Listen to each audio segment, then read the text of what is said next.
Jai Bhim friends, welcome you all on this channel. Here in this video I am going to present an autobiography of Dr. Babasaheb Ambedkar, Waiting for a Visa.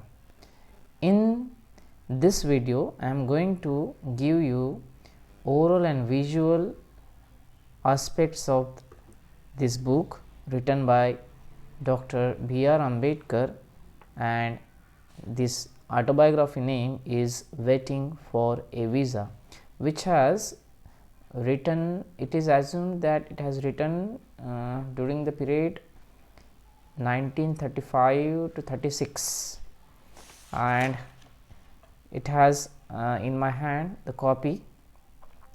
In this autobiography total 6 chapters are there.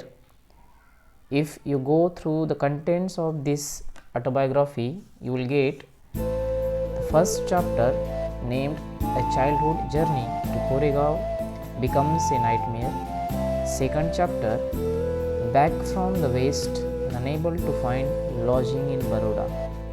Third chapter, Pride, Awkwardness, a Dangerous Accident in Chalisgaon. Fourth chapter, Polluting the Water in the Fort of Daulatabad. Fifth chapter, a doctor refuses to give proper care and a young woman dies. Sixth chapter, a young clerk is abused and threatened until he gives up his job. So these are the chapters in this short autobiography of Dr. Babasaheb Ambedkar. So let's go through the pages of this autobiography. Here you can see the preface. What the preface say? Preface says foreigners, of course, and of course it is written by Dr. Babasaheb Ambedkar. Let's see what he has written in the preface. Foreigners, of course, know of the existence of untouchability, but not being next door to it, so to say, they are unable to realize how oppressive it is in its actuality. It is difficult for them to understand how it is possible for a few untouchables to live on the edge of a village consisting of a large number of Hindus, go through the village daily to free it from the most disagreeable of its filth and to carry errands of all and sundry, collect food at the doors of the Hindus, buy spices and oil at the shops of the Hindu Baniya from a distance, regard the village in every way as their home, and yet never touch or be touched by anyone belonging to the village. The problem is how best to give an idea of the way the untouchables are treated by the caste Hindus. A general description or a record of cases and of the treatment accorded to them are the two methods by which this purpose could be achieved. I felt that the latter would be more effective than the former. In choosing these illustrations, I have drawn partly upon my experiences and partly upon the experience of others. I begin with events that have happened to me in my own life. So, Babasaheb Ambedkar says in the preface that there were two methods for him to choose, so he chose the latter method, giving the descriptions of the records of cases which has happened to the untouchables man. Now let's begin with the first chapter, chapter 1. Okay, a childhood journey to Koregaon becomes a nightmare. Now let's see its content, what it is in the chapter. As chapter's title shows, a childhood journey to Koregaon becomes a nightmare. How it becomes a nightmare? Let's see. Our family came originally from Dapoli Taluka of the Ratnagiri district of the Bombay Presidency. From the very commencement of the rule of the East India Company, my forefathers had left their hereditary occupation for service in the army of the company.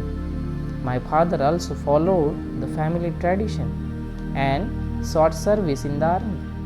He rose to the rank of an officer and was a Subedar when he retired. On his retirement, my father took the family to Dapoli with a view to settling down there. But for some reason, my father changed his mind. The family left Dapoli for Satara, where he lived till 1904. The first incident which I am recording as well as I can remember occurred in about 1901. When we were at Satara, my mother was then dead. My father was away on service as a cashier at a place called Koregaon in Khatau Taluka in the Satara district, where the government of Bombay had started the work of excavating a tank, that is artificial reservoir, so as to give the employment to famine-stricken people who were dying by thousands. When my father went to Koregaon, he left me, my brother, who was older than myself, and two sons of my eldest sister who was dead, in charge of my aunt and some kind neighbors. My aunt was the kindest soul I knew, but she was of no help to us. She somewhat of a dwarf and had some trouble with her legs, which made it very difficult for her to move about without somebody's aid. Oftentimes she had to be lifted. I had sisters. They were married and were away living with their families. Cooking our food became a problem with us, especially since our auntie could not, on account of her helplessness, manage the job. We 4 children went to school and we also cooked our food. We could not prepare bread, so we lived on pulao, which found to be the easiest dish to prepare, requiring nothing more than mixing rice and mutton. Being a cashier, my father could not leave his station to come to Satara to see us. Therefore, he wrote to us to come to Koregaon and spend our summer vacation with him. We children were thoroughly excited over the prospect, especially as none of us had up to that time seen a railway train. Great preparations were made. New shirts of English make, English style, bright bejeweled caps, new shoes, new silk bordered dhotis, wrapped lower garments that were ordered for the journey. My father had given us all the particulars regarding our journey and had told us to inform him on which day we were starting, so that he would send his peon to the railway station to meet us and to take us to Koregaon. According to this arrangement, myself, my brother and one of my sister's son left Satara, our aunt remaining in the charge of our neighbors, who promised to look after her. The railway station was 10 miles distance from our place, and a tonga, that is a one-horse carriage, was engaged to take us to the station. We were dressed in the new clothing specially made for the occasion, and we left our home full of joy, but amidst the cries of my aunt, who was almost prostrate with grief at our parting. When we reached the station, my brother bought tickets and gave me and my sister's son 2 annas each as pocket money, to be spent at our pleasure. We at once began our career of riotous living, and each ordered a bottle of lemonade at the start. After a short while, the train whistled in and we boarded to it as quickly as we could, for fear of being left behind. We were told to detrain at Masur, the nearest railway station for Koregaon. The train arrived at Masur at about 5 in the evening, and we got down with our luggage. In a few minutes, all the passengers who had got down from the train had gone away to their destinations. We 4 children remained on the platform, looking out for my father or his servant, whom he had promised to send. Long did we wait, but no one turned up. An hour elapsed, and the station master came to inquire. He asked us for our tickets. We showed them to him. He asked us why we tarried. We told him that we were bound for Koregaon and that we were waiting for father or his servant to come, but the neither had turned up, and that we did not know how to reach Koregaon. We were well dressed children. From our dress or talk, no one could make out that we were children of the untouchables. Indeed, the station master was quite sure we were Brahmin children, and was extremely touched at the plight in which he found us. As is usual among the Hindus, the station master asked us who we were. Without a moment's thought, I blurted out that we were Mahars, and Mahar is one of the communities which are treated as untouchables in the Bombay Presidency. He was stunned. His face underwent a sudden change. We could see that he was overpowered by a strange feeling of repulsion. As soon as he heard my reply, he went away to his room, and we stood where we were. 15 to 20 minutes elapsed. The sun was almost setting. Our father had not turned up, nor had he sent his servant, and now the station master had also left us. We were quite bewildered, and the joy and happiness which we had felt at the beginning of the journey gave way to a feeling of extreme sadness. After half an hour, the station master returned and asked us what we proposed to do. We said that if we could get a bullock cart on hire, we would go to Koregaon, and if it was not very far, we would like to start straight away. There were many bullock carts plying for hire, but my reply to the station master that we were Mahars had gone round among the cartmen, and not one of them was prepared to suffer being polluted and to demean himself carrying passengers of the untouchable classes. We were prepared to pay double the fare, but we found that money did not work. The station master, who was negotiating on for our behalf, stood silent, not knowing what to do.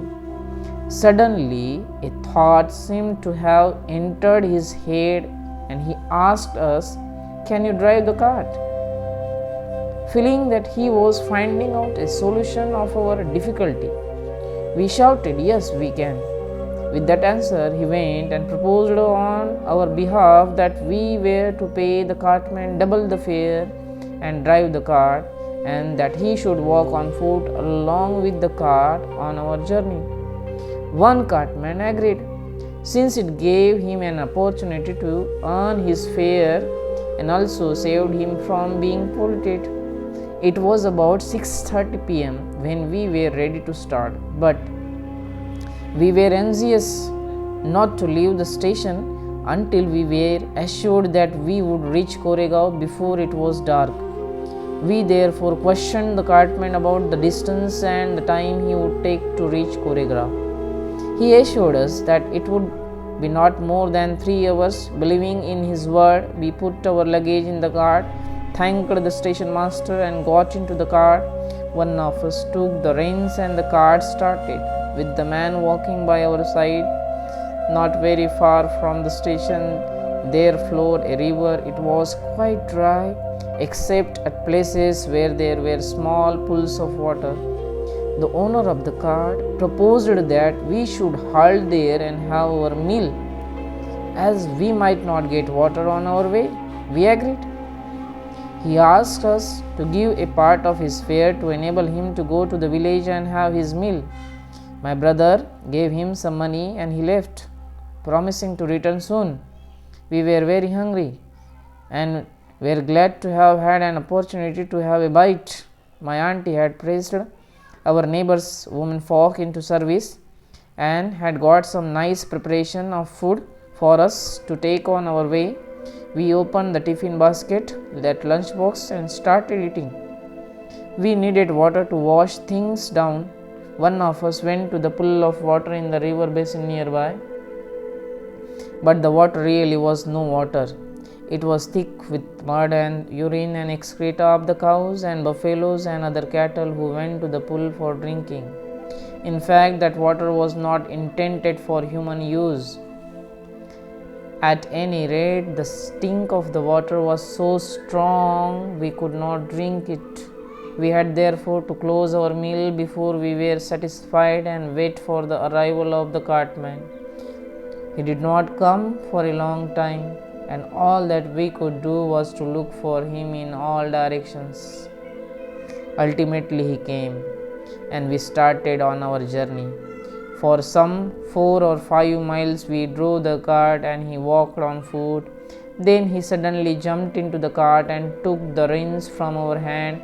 We thought this to be rather strange conduct on the part of a man who had refused to let the cart on hire for fear of pollution, to have set aside all his religious scruples, and to have consented to sit with us in the same cart. But we dared not ask him any questions on the point. We were anxious to reach Koregaon, our destination, as quickly as possible, and for some time we were interested in the movement of the cart only. But soon there was darkness all around us. There were no street lights to relieve the darkness. There were no men or women or even cattle passing by to make us feel that we were in their midst. We became fearful of the loneliness which surrounded us. Our anxiety was growing. We mustered all the courage we possessed. We had travelled far from Mysore. It was more than 3 hours, but there was no sign of Koregaon.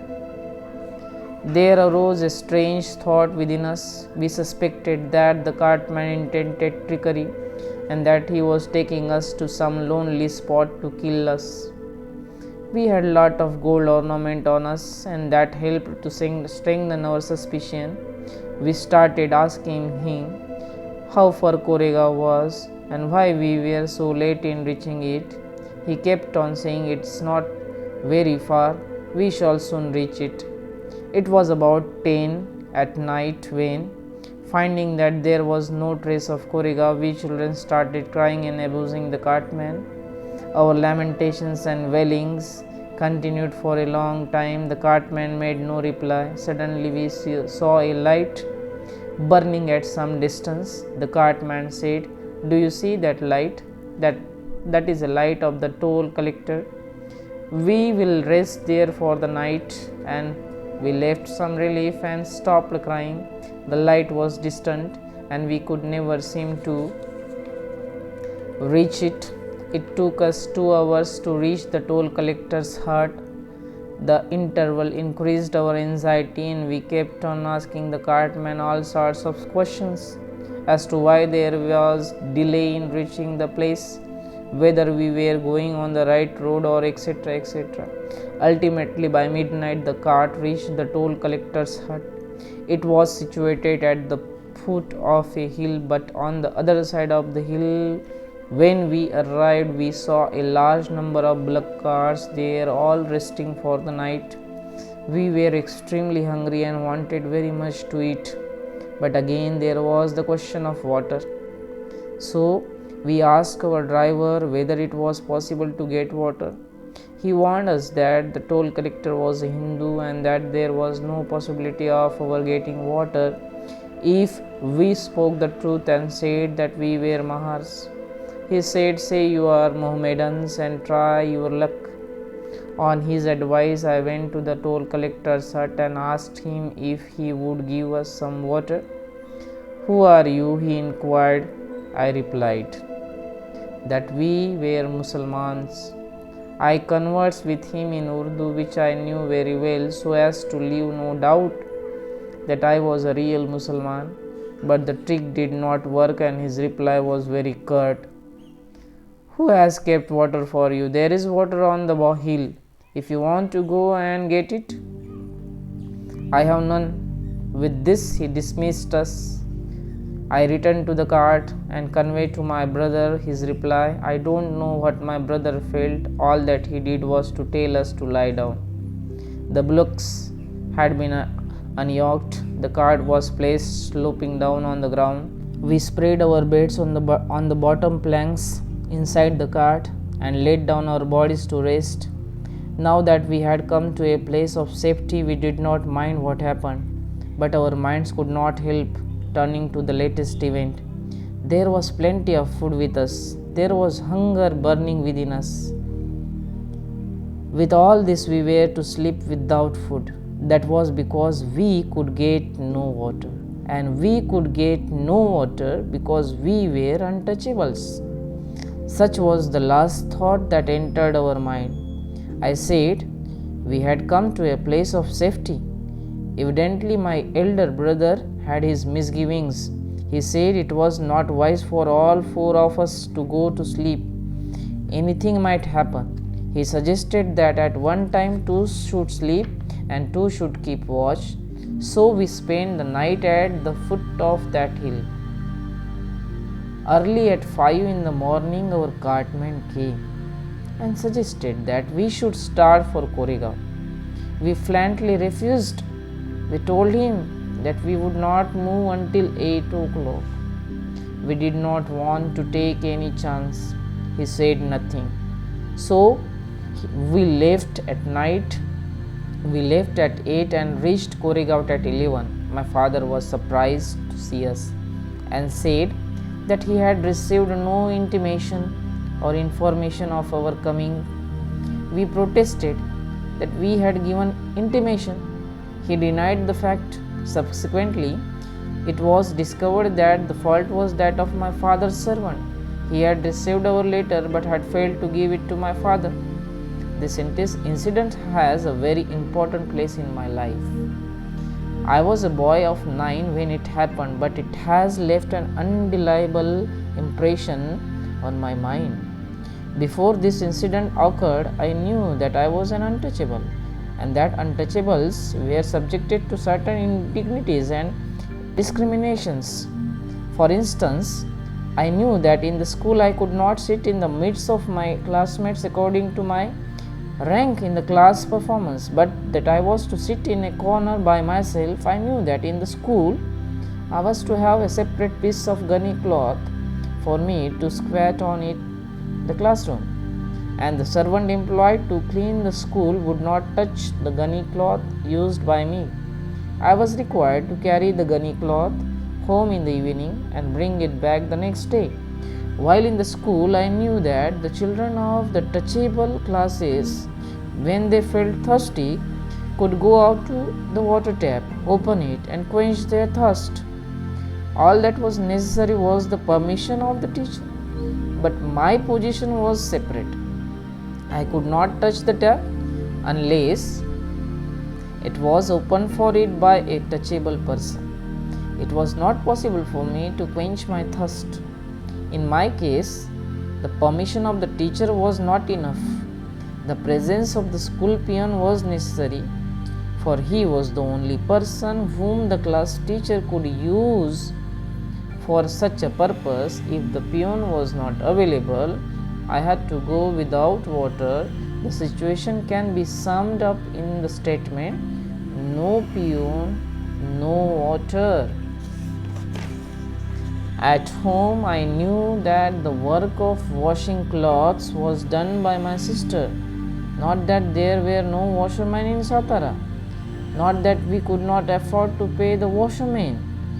Washing was done by my sisters because we were untouchables, and no washerman would wash the clothes of an untouchable. The work of cutting our hair or shaving the boys, including myself, was done by our elder sister, who had become quite an expert barber by practicing the art on us. Not that there were no barbers in Satara, and not that we could not afford to pay the barber. The work of shaving and hair cutting was done by my sister because we were untouchables, and no barber would consent to shave an untouchables. All this I knew, but this incident gave me a shock such as I had never received before, and it made me think about untouchability, which before this incident happened was with me a matter of course, as it is with many touchables as well as the untouchables. Thank you. In the next video we will see the next chapter. Till then, if you really like this video, don't forget like it, share with other persons as well. They will get the information about this autobiography in full context. So that till then, have a nice day and bye bye.